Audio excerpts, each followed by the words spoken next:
Hello everyone and welcome to Fiction Friday. Today's tale is a fantasy story set in a magical version of the Roman Empire. I hope you enjoy it. Atticus strode down the right side of the town's main street. Really just a path of compact dirt that sent up little puffs of dust with its every footfall. The dry heat of the summer lay heavily over the southern provinces. If the drought didn't break soon, grain would have to be shipped in from the central states to feed the people.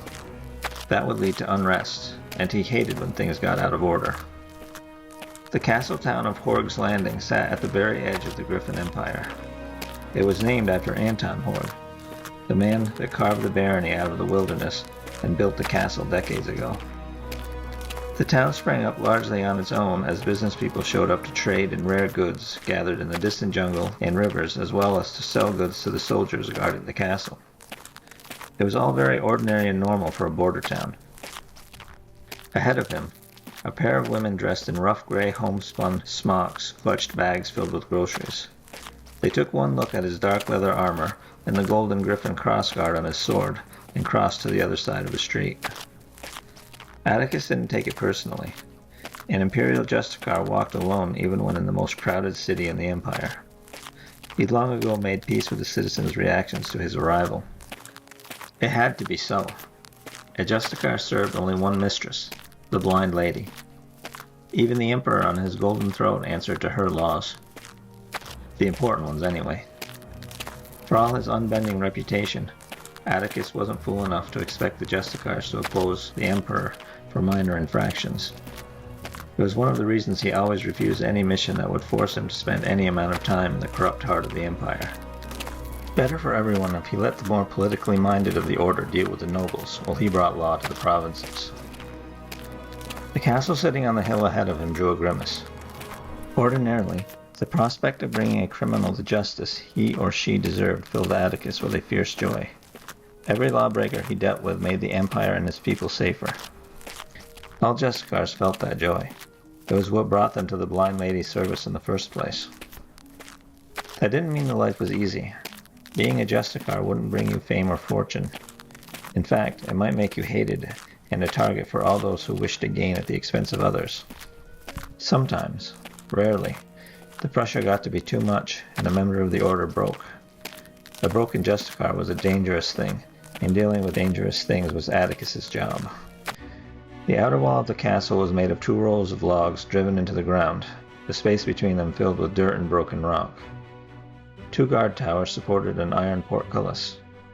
Behind the barrier stood a gray-bearded soldier wearing a mail, covered with a red tabard sporting the snorting boar symbol of Baron Horg. The 2 men locked gazes as Atticus walked up the winding path to the gate. If the guard thought he could stare down a Justiciar, he had a lot to learn. More likely it was just a habit designed to discourage people who wanted to pester the Baron with minor problems. Atticus's problem wasn't minor, and he didn't intend to be dissuaded. 2 feet from the portcullis he stopped and crossed his arms. Justicars existed outside the formal chain of command. No nobleman had authority over them, and even the Emperor only gave suggestions to the Order's Grand Master. They treated everyone with courtesy and respect, and only the law with deference. Justiciar? The guard nodded with respect. Do you have an appointment to see the Baron? No. May I tell him the purpose of your visit? No. I see. May I at least offer a name? Atticus. The guard stepped back a pace and muttered, Atticus, under his breath. It seemed his reputation had reached even the farthest borders of the Empire. Atticus of the Iron Will. Atticus the Unyielding. He'd heard all the names over the years, and they meant nothing to him, except insofar as they made his targets more willing to surrender without a fight. While he'd slain more than his share of lawbreakers, it was best for the Empire if he brought them in to hang in the town square to allow people to see justice done. The clanking of the portcullis brought him back to the moment. His mission's target wouldn't find justice at the end of a rope, but at the tip of his sword. That was the way it had to be with traitors. The Order dealt with its own. When the iron gate was high enough, Atticus ducked under it and stalked toward the keep. I've sent word for the Baron to expect you, the guard said. Atticus waved a hand in gratitude but didn't pause. The sooner he completed his mission, the better for everyone. Baron Anton Horg III didn't rise from behind his sprawling desk to greet Atticus. Instead, his thin, gaunt face twisted in a sneer. That was never a good sign. Atticus took in the meeting room with a glance. Too much finery had been brought in for such an unimportant backwater. Fine hardwood paneling covered the walls, along with paintings of previous barons in gold frames. Leather-bound tomes that probably took a monk years to copy filled the shelves. A window of clear fine glass looked out over the town. The baron himself wore enough gold and gems to do a duke proud. Something was definitely wrong in this barony, but that was a matter for another day. I'm looking for Justiciar Cassius. His last mission was to this town, so I assume he made his presence known to you. He did, and with a great deal more humility than you've shown.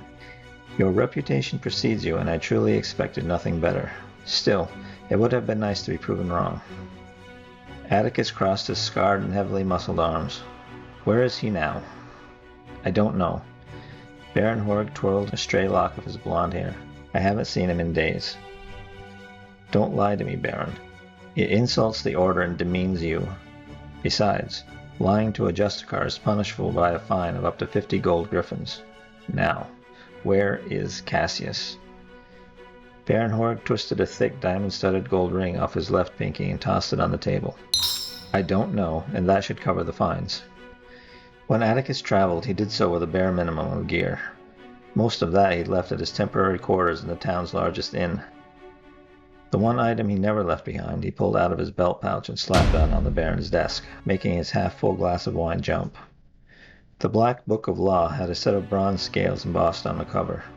It held every law given to them by the blind lady, and served as the Justiciar's symbol of authority, along with his griffin blade. When Baron Horg laid his eyes on the book, he paled and sprang up from his leather chair. You wouldn't dare! I've asked you nicely twice, Atticus said. Answer to me, now, or answer to her. All right. Cassius is working with a gang called the Black Fists. They control all the crime in Horg's Landing. Is that all they control? Atticus's tone held not a shred of mercy. The Baron ground his teeth. They have made some generous donations to the barony, it's true, but they do not control me. I am loyal to the Griffin Throne and the law. A harsh laugh from Atticus made the skinny nobleman flinch. I doubt you know the meaning of loyalty. The corruption in Horg barony isn't my concern this day, but rest assured I'll make a full accounting of my discoveries here. When the Imperial Inspector comes to review your treasury, you would be well advised to make sure everything is accounted for. Now, where do these Black Fists congregate? Baron Horg's throat worked as he tried to swallow. The docks. I can't be more specific than that. Atticus shook his head but let the final lie pass. He snatched up the Book of Law and turned on his heel and stalked out. He'd given the Baron a chance to make things right. If he took it, well enough. If not, they would no doubt see one another again. Horg's Landing was built on the banks of the Croc River, where it entered a massive lake that was really more of an inland sea named Vast Lake. A mixture of small fishing boats mingled with larger, flat-bottomed merchant barges at the many piers jutting out over the water. While it lacked the salt tang of an ocean port, Horg's Landing had the stink of rotting fish guts covered, along with the cry of gulls and ravens as they battled over the fishermen's leftovers. Atticus took everything in with a single glance and dismissed it as not part of his mission. In his considerable experience with criminals, he discovered that the best place to begin a search was the most disreputable-looking tavern in the area. The Drunken Octopus fit his needs perfectly. Built to resemble an oversized fishing shanty, the tavern slumped only 10 feet from the docks. The cedar shakes covering the walls had turned dull gray long ago, and its sign hung by a single chain. The building didn't even have a door, just an opening through which patrons walked in and staggered out. Since it was only an hour past noon, Atticus didn't expect much of a crowd as he walked through the opening. To his surprise, a dozen men crowded the common room. Dressed in a motley collection of stained and filthy outfits, they all stared as he made his way to the bar.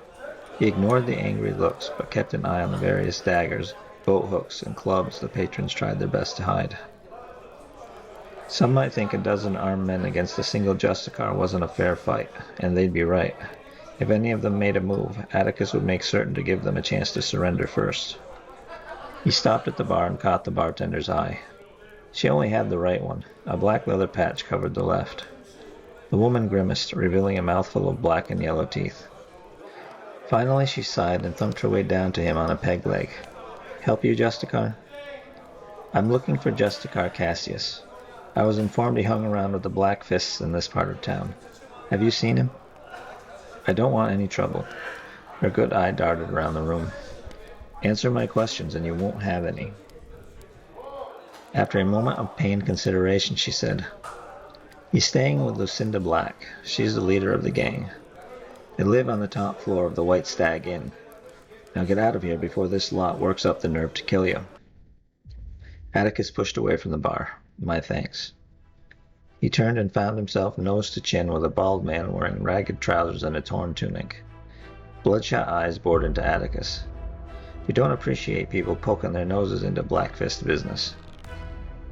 Do you know the penalty for interfering with the Justiciar's investigation?" "I know the penalty for interfering in Black Fist business." A massive fist came streaking in towards Atticus's head. He ducked the clumsy blow and stabbed his straightened fingers into the thug's armpit. The bald man howled when the large cluster of nerves compressed and his right arm went limp and useless at his side. "You've still got one good arm," Atticus said. "Walk away now." The thug panted and cradled his limp arm. The rest of the patrons stared at them with wide eyes. They'd probably never seen someone take down the giant brawler with a single blow. After a short staring contest, Baldy decided to shuffle back to his seat. While Atticus would have been within the law to drag the oaf to the nearest jail for a month, he had more pressing matters to attend to. Resting his hand on the hilt of his sword, he made his way to the exit. No one so much as flinched in his direction. When he made it out of the tavern, he relaxed a fraction, then scowled. He'd forgotten to ask directions for the inn. No matter. One of the more law-abiding citizens could provide him with the information he needed. No need to make things worse for the bartender. She, at least, hadn't lied to him, which put her head and shoulders above the Baron. The White Stag Inn was 3 stories of luxury in this backwater town. Someone had given it a fresh coat of whitewash not long ago, and the bronze stag hanging over the entrance gleamed in the afternoon sun.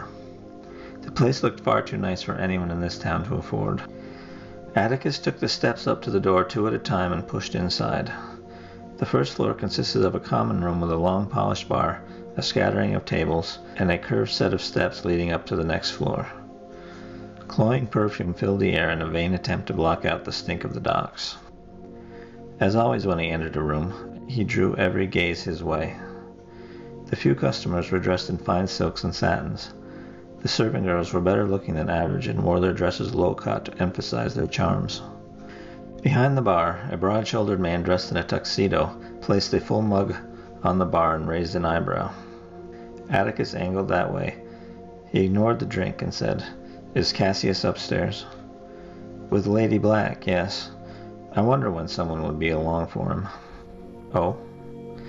The bartender drank half of Atticus's ale, sighed, and set it back on the bar. Back in the main room, conversations had picked back up. Justiciars don't associate with crime bosses if they're doing their job. "Cassius has been doing this for a while," the bartender shrugged. "It was only a matter of time before word got back to the Order." "You seem well informed. I take it you don't work for the Black Fists?" His smile was bitter. "Everyone in Horg's Landing works for the gang, one way or another. As for my information, I lived in the capital for a while. A corrupt Justiciar was protecting a rich drug dealer. When the others found out, well, it wasn't pretty. It didn't take a genius to see Cassius's day was coming. I remember that. His name was Lucius, and he was addicted to Dread White. The dealer was using the drug to control him. Were you involved in the mission to bring him in?" "I led it." The bartender's eyes went wide. "Atticus. They sent you after Cassius?" Atticus shrugged. "Something like that. Will I have any trouble getting up to the top floor?" "There are 4 guards on the 3rd floor landing. One of the Baron's men went up a few minutes ago. I thought nothing of it until you came in. I fear they'll be expecting you." "Perhaps they'll do the sensible thing and stand aside." "Those are 4 of Lady Black's most loyal soldiers. They will not stand aside, not even for you." Pity for them.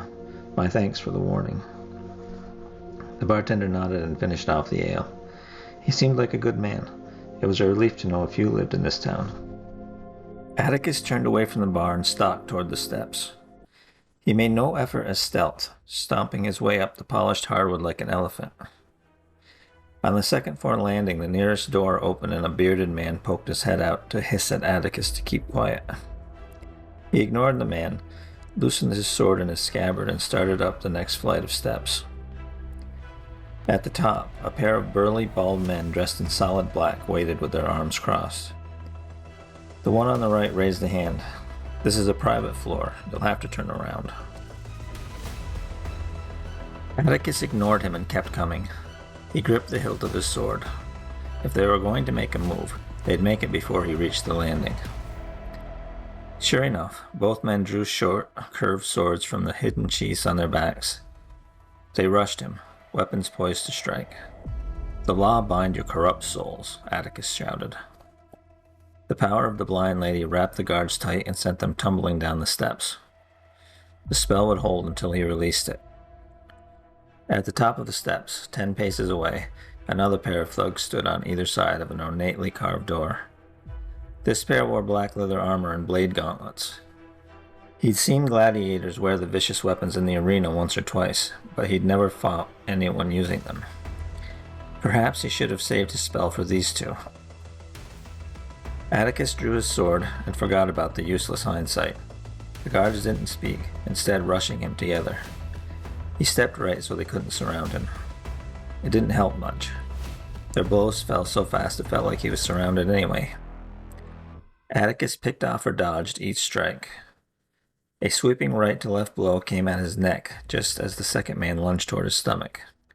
He stepped back. A sweeping block sent the lunging man staggering into his partner. His partner failed to halt his strike before it slammed into the unlucky guard's back hard enough to lodge the blade. The back cut from Atticus's blade opened the stuck guard's throat, and a stomp from his boot crushed the survivor's skull. He flicked the blood off his sword and marched to the ornate door. A solid kick slammed it open.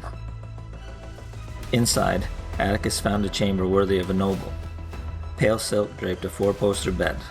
A gilded dresser with a polished mirror sat against the far wall. On the bed sprawled a stunning woman with raven black hair, dark eyes, and a black dress. Cassius stood a few feet to one side. He still had the nerve to wear his uniform. In the corner, a young man trembled. He wore a tabard with the snorting boar on it. Atticus eyed the youngster. "You are the Baron's messenger?" "Yes, sir." "You can carry a message for me. Tell him I'll see him shortly." "Yes, sir." The boy fled like a rabbit from a den of wolves. When he'd gone, Atticus turned his attention to Cassius. "How will you be judged?" "Don't you know it's rude to ignore a lady?" Lucinda said. Atticus sent a glance her way. "My business is not with you.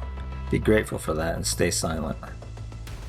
She sat up and sent an angry glare back at him. "If your business is with my husband, then it is with me as well." He returned his attention to Cassius. "You married her?" "Why should I not?" Cassius demanded. "Perhaps the law is enough for a bloodless automation like you, but a real man needs more. It's not right for the Order to demand our obedience and our sole loyalty." "You seemed eager enough to accept the terms when I recruited you. When I lifted you out of the gutter, you had nothing. I brought you into the Order to spread justice throughout the Empire, and after 5 short years you've fallen to nothing but a criminal enforcer." Atticus pointed his sword at Cassius. "I ask once more, how will you be judged?" "By the sword." Cassius drew his own weapon. "Your time has passed, Atticus. It's time to put you down." Atticus said nothing, retracting his sword to high guard. Cassius thrust his left hand forward and drew his arm back, loading it for a slash. It was always his favorite move. When the lunge came instead, Atticus spun and countered, cutting a deep groove in the back of Cassius' armor. His former pupil whirled and slashed. The blows came fast. Steel clashed against steel. Cassius was the sea and Atticus the shore. Every wave broke against Atticus' flawless defense. A counter sliced Cassius' cheek from lip to ear. A second blow creased his ribs. The fallen Justiciar leapt back and shouted, "The law bind you." The blind lady's power washed over Atticus, judging him before passing on without effect. Had the fool truly believed her power would affect Atticus, especially when cast by a traitor? Pain blossomed in his right shoulder. Out of the corner of his eye, the hilt of a throwing dagger was visible. So, it had been a distraction. He should have expected it, since Cassius clearly had no honor. He switched his weapon to his left hand. Cassius grinned, confident now he had the advantage.